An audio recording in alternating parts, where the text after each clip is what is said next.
Good afternoon, Bexley Library. How are we feeling in the audience today? Wow, it's so amazing to see such a full house for music here at the Bexley Library, even considering all the construction happening outside.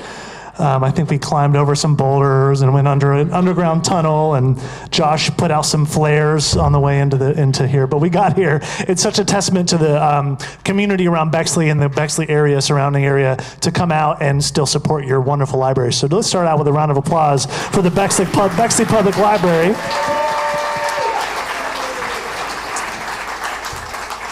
And in the spirit of applause, I would like to acknowledge the wonderful musicians that you're hearing already. This is Christopher Brown on the piano.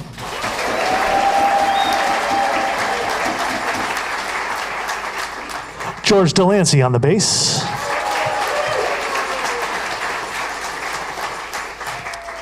This is Ben Huntoon on the trumpet.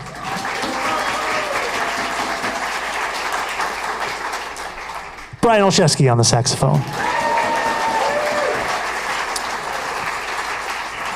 My name is Zach Compston, and I'm so thrilled to be leading this concert. Josh and I have known each other since we were teenagers. We went to Capital University together as music students, but it's so fun and exciting for me in our worlds now here as adults, and adults with kids no less, and all this going on, that we're both here in the arts and doing what we love to do. Josh called about 6 months ago now and was already on top of 2026 being a centennial event celebrating Miles Davis and John Coltrane, and of course we had to jump at the opportunity to celebrate him here at Bexley Public Library. My role at Columbus Jazz is the VP of Education and Community Engagement. So for the past almost 14 years, I've been very fortunate to thread this wonderful music that we know and love, not only in with audiences like yourselves, but students.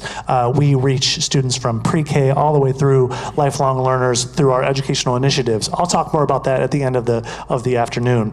But you recognize those first pieces that we played, hopefully.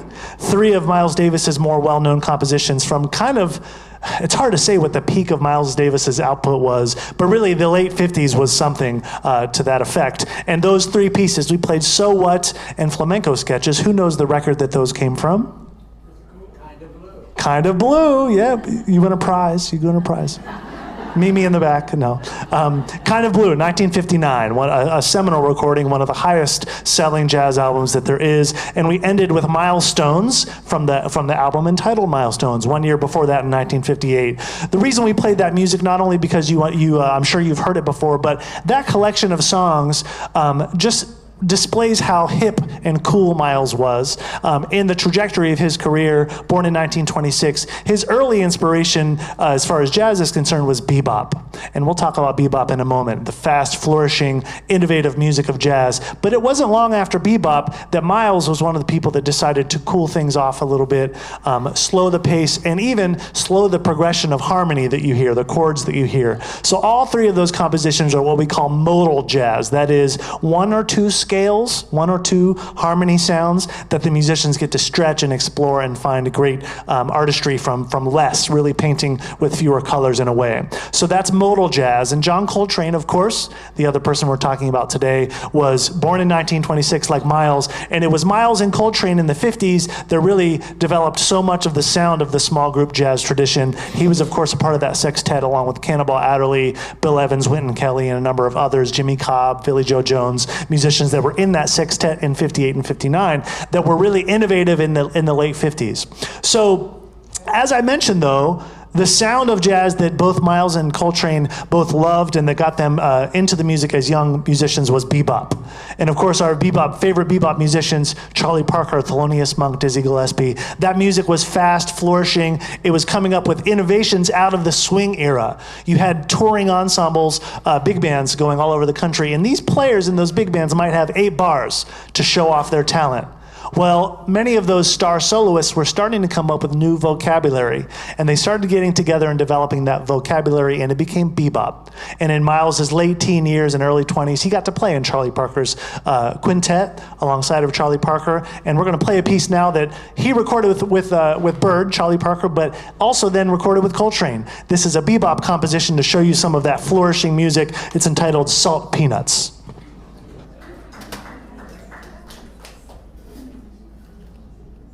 One, two, one, two, one, two.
Thank you very much.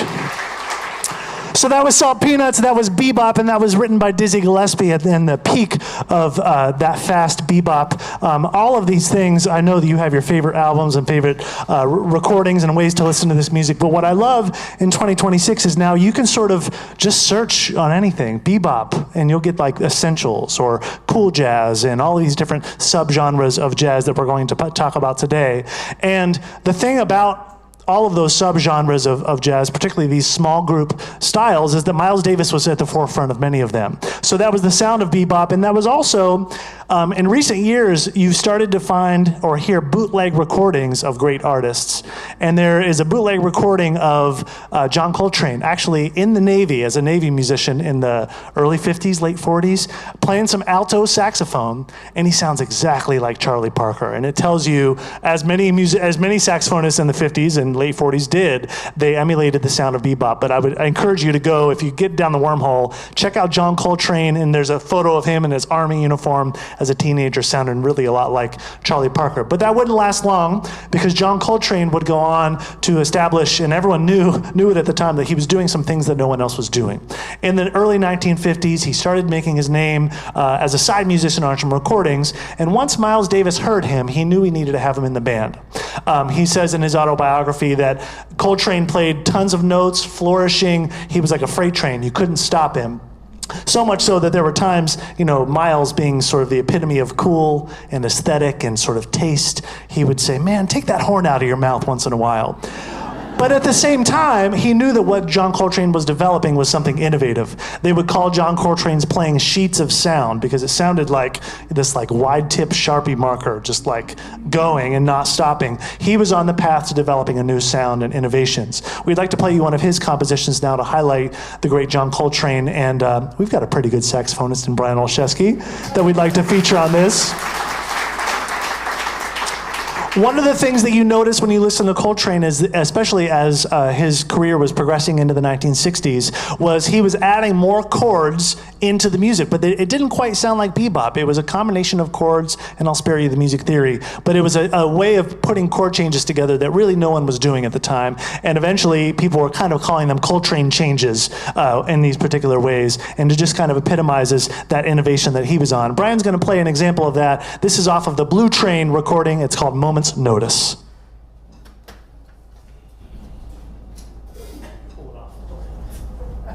Here we go. 1, 2, 1.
Brian Olszewski on the saxophone.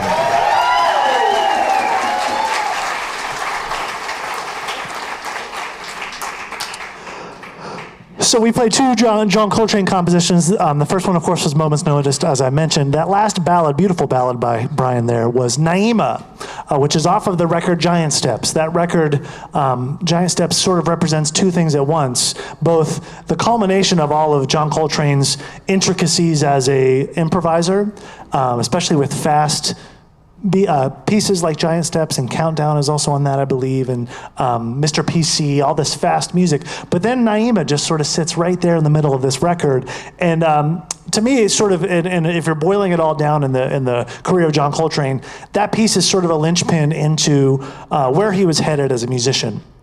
John Coltrane was a heavily spiritual man. He had been through a lot. He had battled addiction, and coming out of what was some hard times in the 1950s, had sort of reconnected and doubled down on his spirituality, his faith. That meant many different things to him, and he believed truly that he was expressing that spirituality and faith through his horn.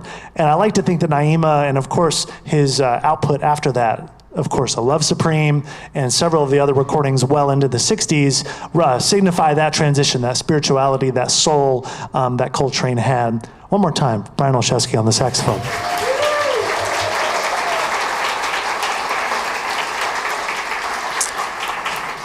In 1960, that was when Miles was quoted. I think they were on tour in Europe, and it turned out to be the final tour for John Coltrane. In fact, he didn't even finish the tour. He left in 1960 because he was right at the precipice of starting his own thing as a leader. And so the likes of Sonny Stitt came onto the bandstand there in Paris and some other places, and Coltrane was off. It was in that interview just before he had left that Miles said, that he knew that this guy was onto something, and that there was a compatibility that was both sort of oil and water in a sense. It was what made such deep music, but they both knew that it was time to move on to something new. Before that, though, Miles was innovating in other ways. So we talked about bebop, we talked about the two gentlemen and their compositions and John Coltrane, but along the way after bebop was this whole cool jazz movement. How many of you know the recording, The Birth of the Cool, 1949? That's a recording that's really unique, recorded with French horn and tuba, and it was really Miles Davis. He talked about kind of the straitjacket of bebop. He felt like after a while, playing on all those chord changes and all this vocabulary, he needed something else. He needed to break free from that. So he went and he started recording all this cool jazz. And also he started reconnecting with songs from the Great American Songbook. And we would like to bring out our next artist to join us on stage, because I've learned something in my 14 years. If you have a limited instrumentation, hire a singer. When in doubt, we can't be the full Gil Evans Orchestra and these other bands that Miles and Coltrane put on, but we have our ace in our pocket, and that's a singer. Very near and dear to Bexley, Ohio, Brian Olszewski is the son of musicians. He's also the father of a musician, a wonderful musician that you're about to hear right now. His daughter, but standing on her own 2 feet as an amazing singer. Please welcome to the stage, Miss Ani Olszewski.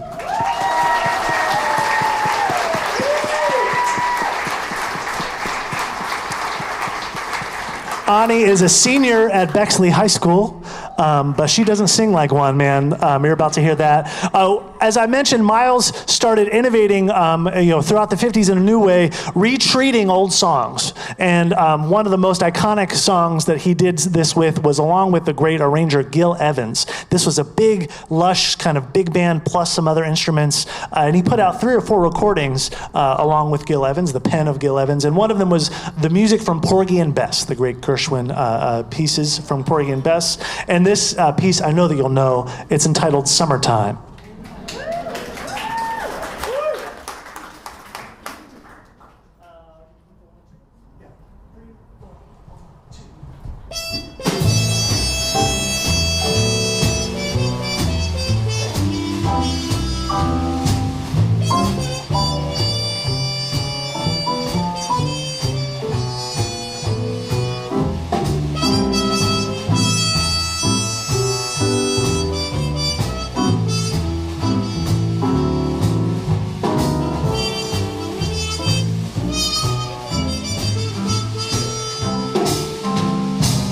Summertime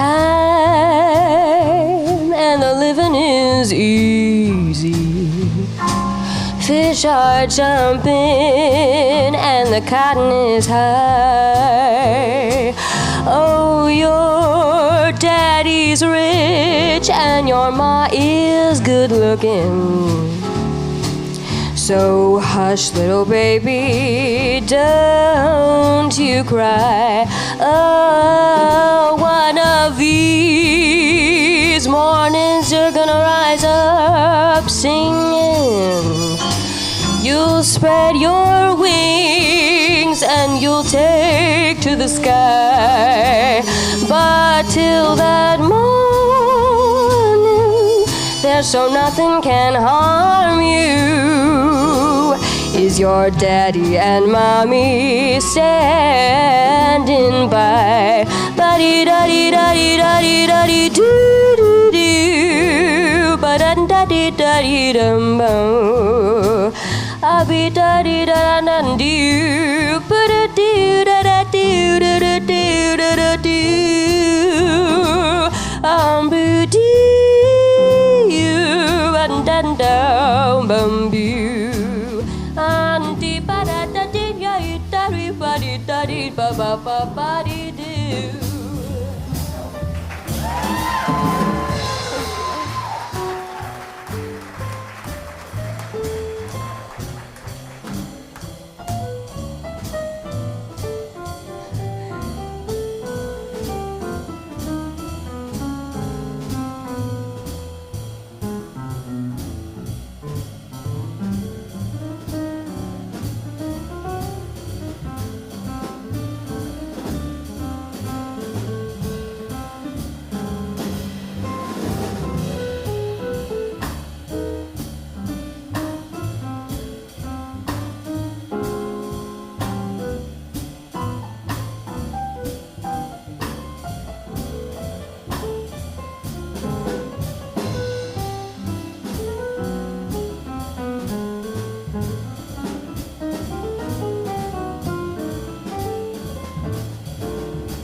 Fish are jumping and the cotton is high. Oh, your daddy's so rich and your ma is good looking. So hush, little baby, you better not dare cry. One of these mornings you'll rise up singing. Oh, you will spread your wings and take to the sky. But till that morning, there's so nothing can harm you. Is your daddy and mommy standing by? Standing by, standing by, they're standing by.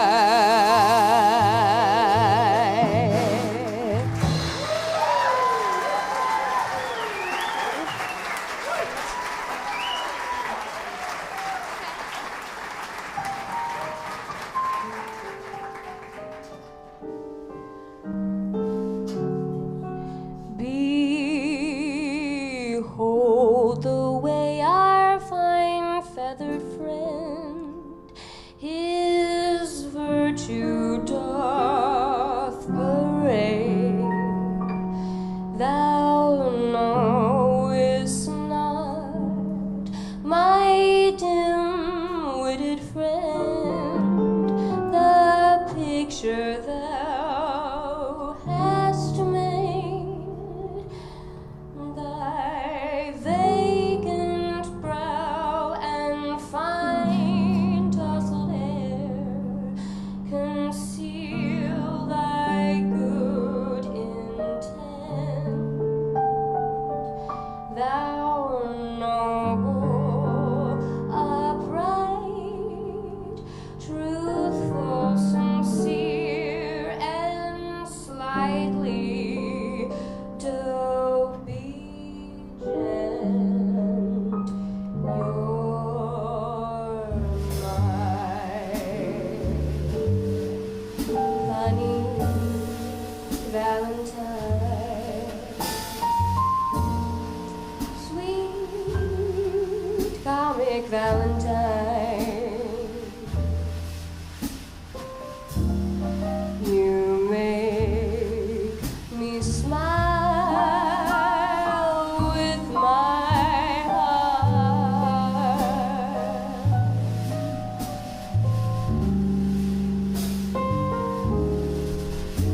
Your looks are laughable, unphotographable,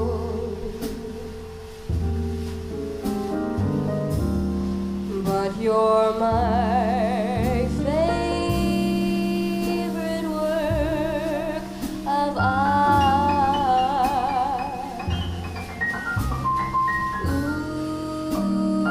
Ooh, is your figure less than Greek? Is your mouth a little weak when you open it to speak, or you smile?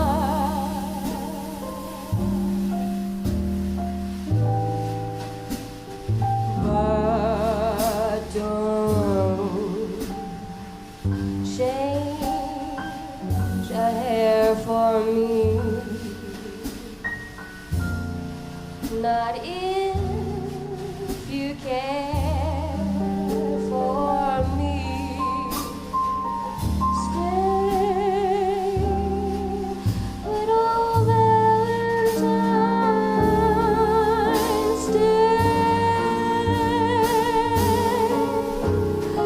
Ooh, because every day is Valentine.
don't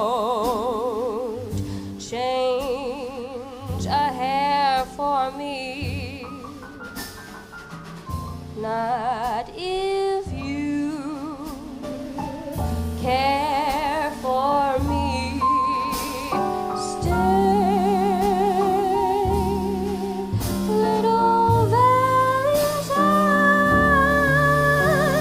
Stay, please stay with me, Valentine, because each day is Valentine's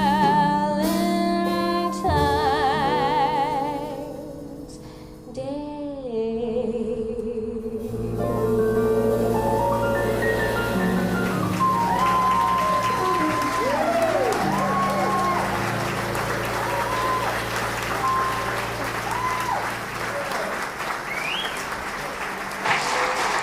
That's Ani Olszewski.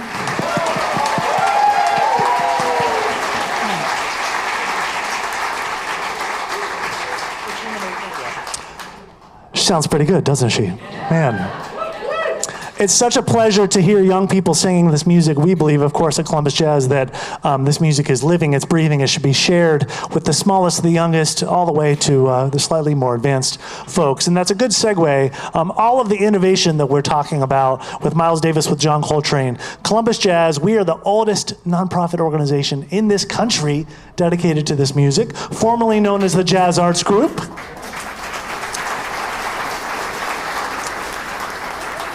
And I mentioned at the beginning of this, when I set up the concert, that I've had the privilege of overseeing our youth initiatives in addition to these concerts and things like this. And we have, in the Columbus Jazz organization, we have over 15,000 people that are reached from the education initiatives alone, in addition to our concerts with Byron Stripling at the Southern Theater, shows at the Lincoln Theater, on and on and on. The reason I bring this up now is obviously we are a nonprofit organization. If you feel so inclined to support us and all that we do, we are fully funded by the community, that being grants, foundation gifts, individual contributions, and the like. Of course, ticket sales being a part of that.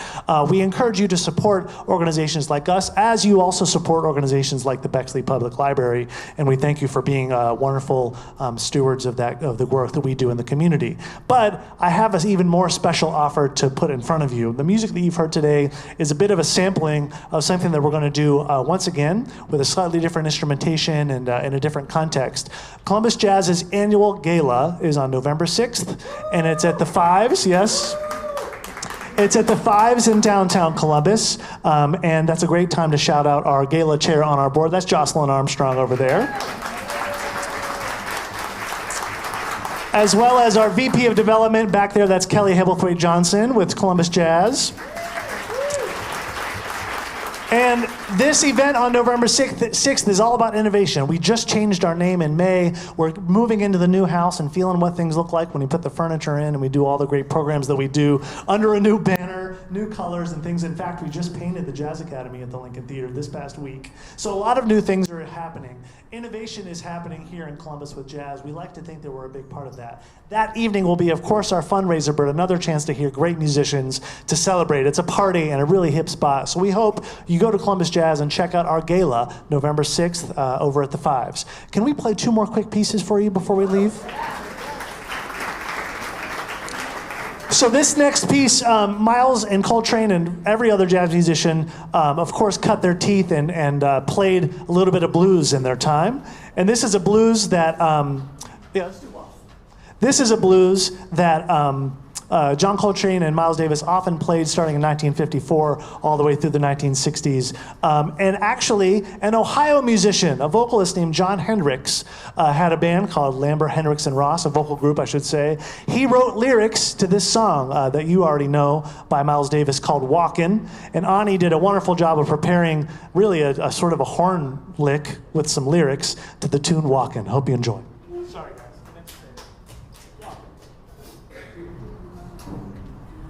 Rhythm section first. Rhythm section first. One, two, one,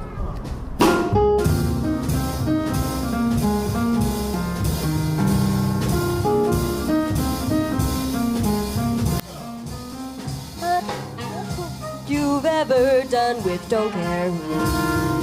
But walking is my favorite thing for cats and chicks to do. Let me take you walking till the parting moment comes. Do some talking, open up your eardrums. So we're gonna walk a while, talk a while. Let me take you walking. We can take some scenery where we chance to pass. Any common theory, joint that's high class. So we're gonna walk a while, talk a while. Let me take you walking. Ba-dee-doo-dee-ba-ba. Ba-dee-da-dee-da-da-ba-ba-ba-da-da-da-dee-dee-doo. Be-doo-da-doo-boo-doo-dee-dee. Ya-ba-da-da-da-da-doo. Ba-da-doo.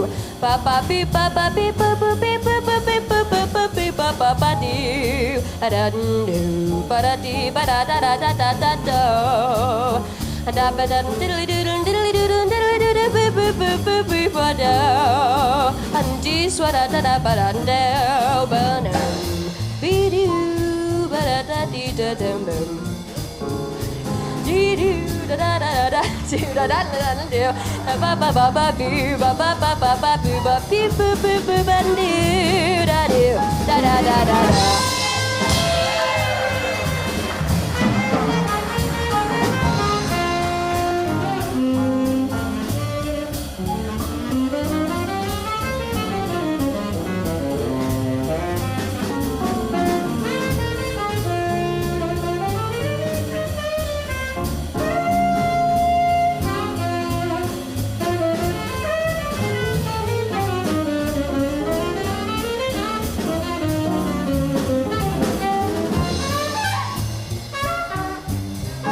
Fast.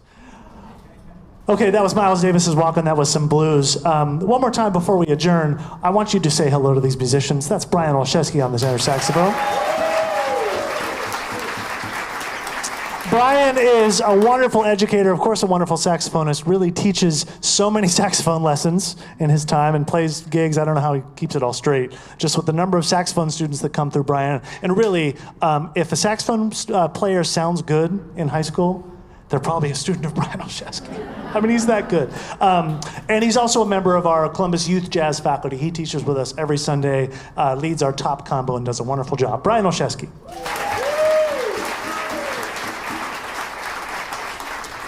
Playing the role of Miles Davis is someone who is really stepping up to the plate, doing a wonderful job. But somebody that, if you don't know, then you certainly know his contributions. For many years, he oversaw the jazz department of music at Stanton's Sheet Music for many, many years. So any of the educators, bands that were looking for music, this gentleman was such a resource, not only to getting them the charts that they need, but how to play them, how to learn them, how to teach them. Was a professor of music at Otterbein University and has played gigs with literally, if there's a band in Columbus or has been, this guy's played with them. This is Ben Huntoon on the trumpet.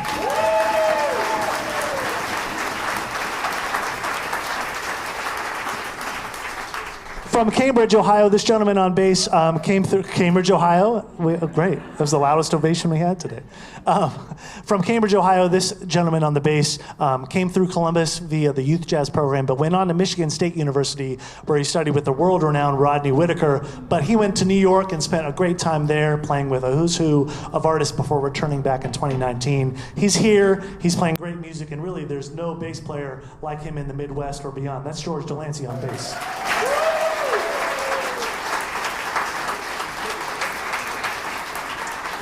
In addition to a wonderful pianist, this gentleman plays great B3 organ. If you know, Columbus has a great tradition of B3 organ, and Chris Brown plays the B3 organ as well as anybody that you could hear in town.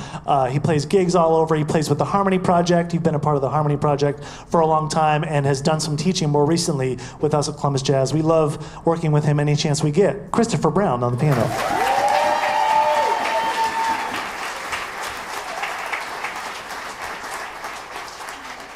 And how about it one more time, the senior from Bexley High School, studying some jazz, y'all, Arnie Olszewski.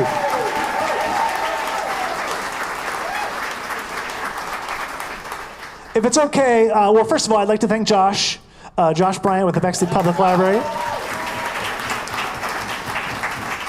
And the folks that support these concerts. One of the things that never ceases to amaze me at Bexley Library are the offerings that they're putting together for you all. Live music and screenings, as Josh mentioned before. It's really fun. And actually, Josh and everybody here have opened their doors to our students to do their final camp performances and combo performances. We love the Bexley Library and so appreciate what they do. How about the Bexley Library?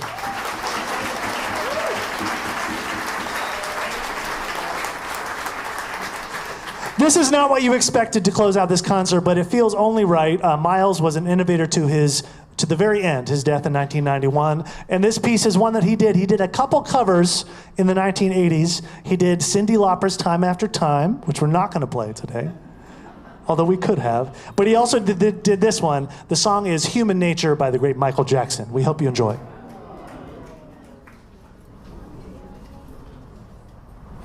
We'll go right into the theme.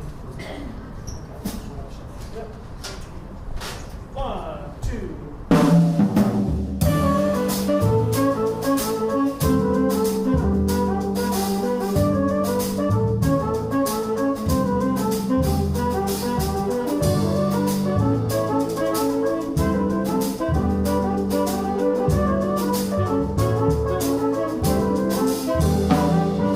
Looking out across the nighttime, the city winks to sleepless eye. Hear her voice shake my window, sweet seducing sighs get me out into the nighttime, for walls won't hold me tonight. If this town is just an apple, then let me take a bite. If they say why, tell them that it's human nature. Why does he do me that way? They say why, tell them that it's human nature. Why does he do me that way?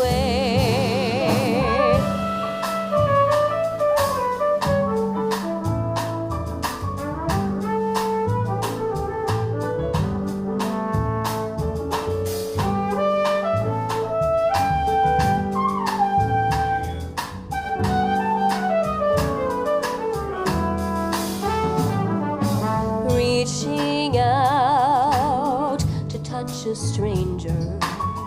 Electric eyes are everywhere. See that girl, she knows I'm watching.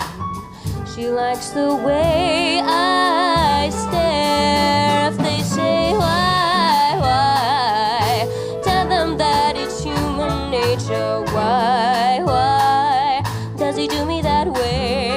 If they say why, tell them that it's human nature. Why does he do me that way? I like living this way. I like loving this way. Looking up,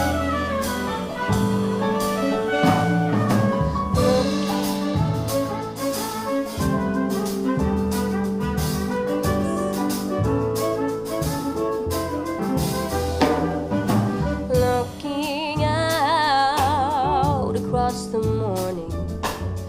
The city's heart begins to beat. Reaching out, I touch his shoulder.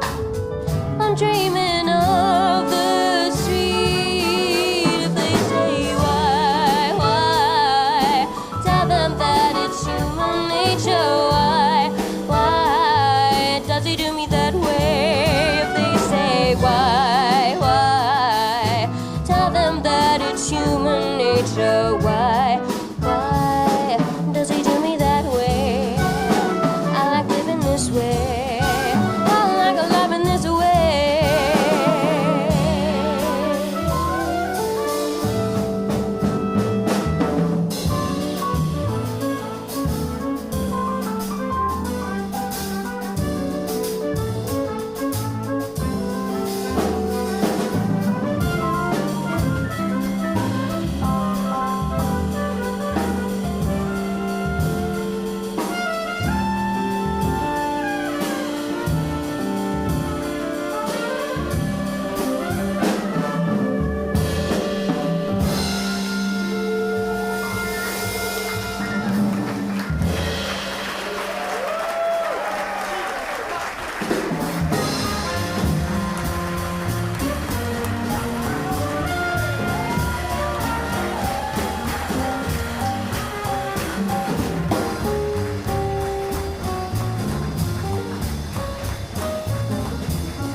Thank you so much. Chris Brown, Arnie Olszewski, George Delancey, Brian Olszewski, Ben Huntoon. I'm Zach Compton. Thank you so much. Thank you.